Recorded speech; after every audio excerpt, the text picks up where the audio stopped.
नमस्कार।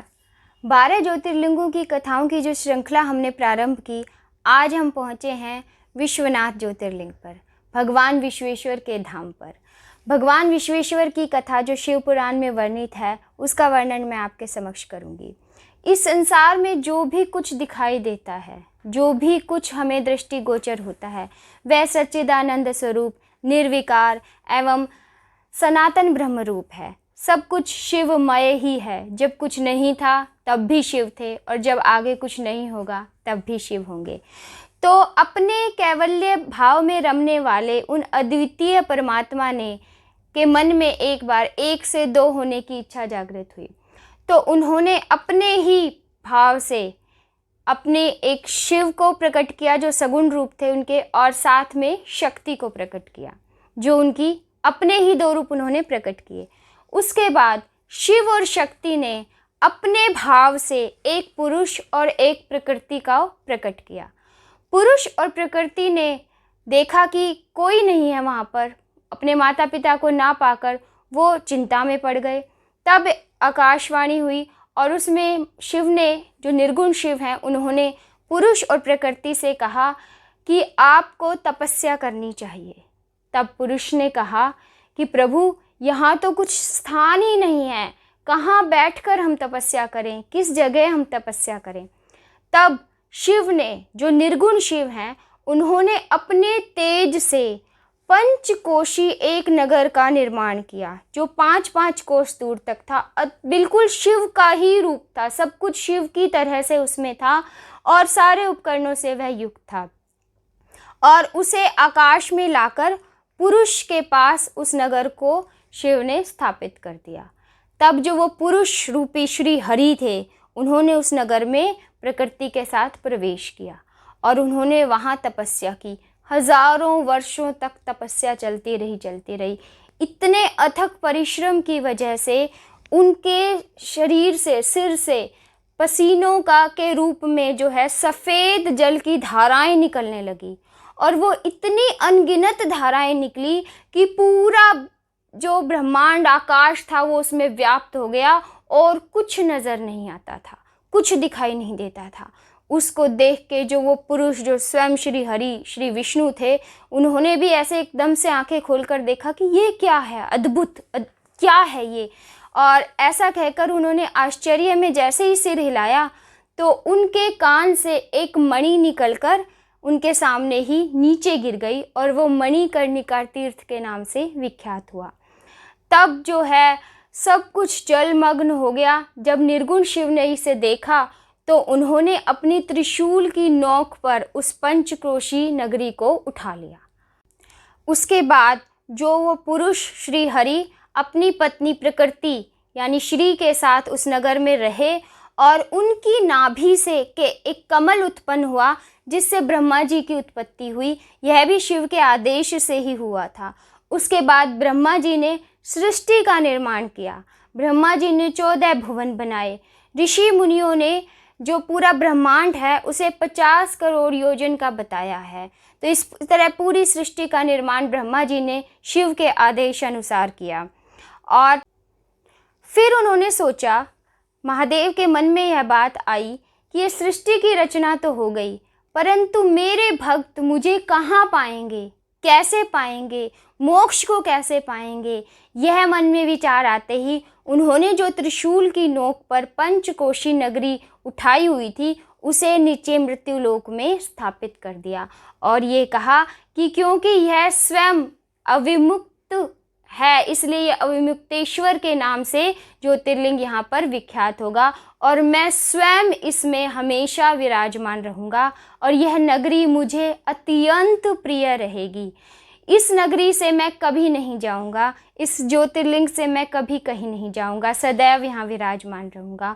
और जो प्राणी, चाहे वो कितना ही महापातक हो, अगर वो अपने जीवन के अंतिम क्षण में इस काशी नगरी में आएगा, यहाँ अपने प्राणों का त्याग करेगा, तो उसे मोक्ष की प्राप्ति होगी, उसे वो गति प्राप्त होगी जो किसी तीर्थ स्थान पर प्राप्त नहीं होती।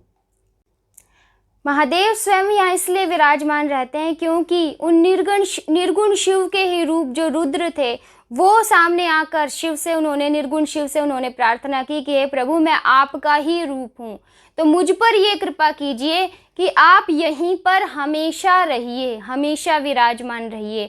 उसके बाद अविमुक्त ने भी उनसे प्रार्थना की कि हे प्रभु, इस पुरी को आप अपनी राजधानी के रूप में स्वीकार कीजिए और हम सब पर दया रखते हुए आप यहीं रहिए।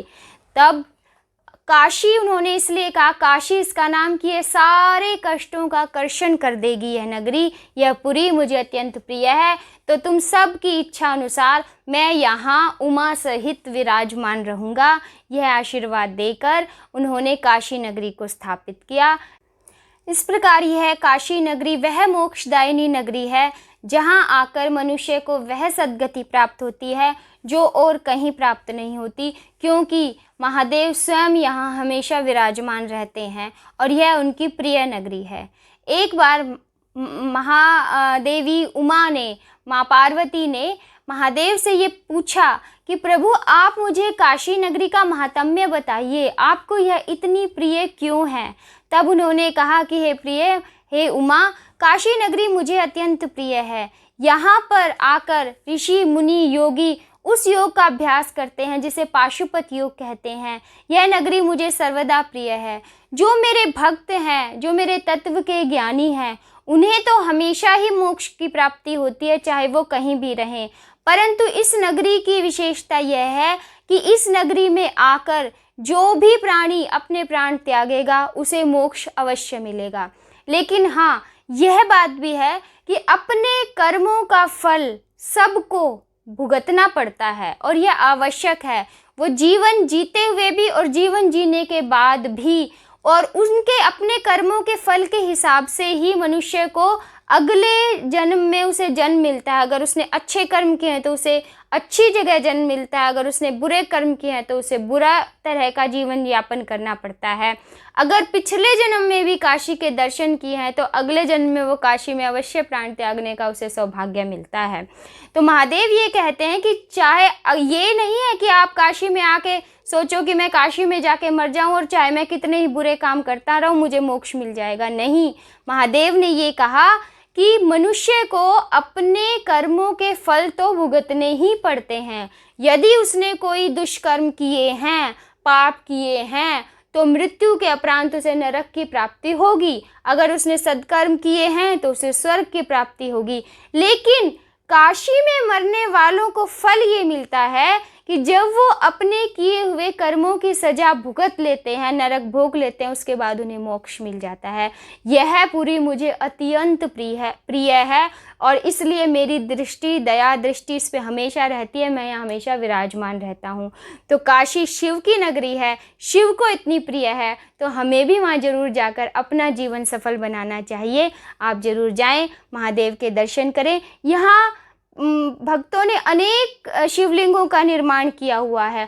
5-5 कोस तक की यह नगरी फैली हुई है। यहाँ पे गंगा जी का भी वास है और हर तरह से पवित्र ही पवित्र है। जाते ही इतना अच्छा मन में भाव आने लगते हैं कि जैसे महादेव ही मिल गए हमें।